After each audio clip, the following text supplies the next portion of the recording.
ఫేస్‌కి చాలా మందికి ఫేస్ వాష్‌లు గాని, క్రీమ్స్ ఇలాంటివి పడవు కదండీ!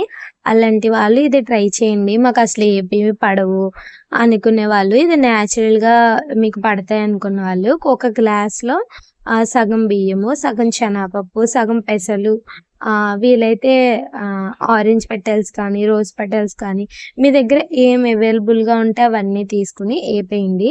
లైట్‌గా వేపాలండి. మరీ మాడిపోయేలా కాకుండా లైట్‌గా ఏపిన తర్వాత ఇలా వాటర్‌లో పెట్టి వాటినైతే చల్లార్చాలి. వెంటనే అయితే మిక్సీలో అయితే వేయకూడదు.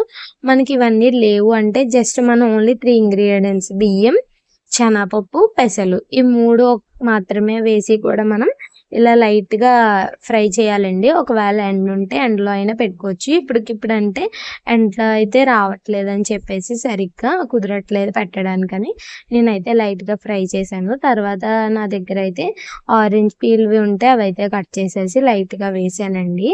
కొంతమందికి ఆరెంజ్ పీల్ అనేది పడుతుంది, పడదు. అలాంటి వాళ్ళు స్కిప్ చేసేయండి. చూసారు కదా! ఇది చల్లారిపోయిన తర్వాత ఇలాగైతే పౌడర్ అయితే చేసుకున్నాను. మీరిది ఏం చేస్తారంటే డే బై డే ఒక ఈవినింగ్ టైంలో సాయంత్రం సమయంలో ఒక 1 స్పూన్ చేతిలో వేసేసుకొని కొంచెం వాటర్ కలిపేసి జస్ట్ ఫేస్‌కి అలా లైట్‌గా ఇలా ఫేస్ వాష్‌లా చేసేసుకొని వెంటనే వాష్ చేసేసుకోవాలి. బానే ఉంటుందండి. నేనైతే ఒక 2, 3 ఇయర్స్ నుంచి ఇదే యూజ్ చేస్తాను. ఫేస్ వాష్ అలాంటివి నాకు పడవు. కానీ ఎప్పుడైనా నేచురల్ ఫేస్ వాష్‌లు అయితే ట్రై చేస్తాను.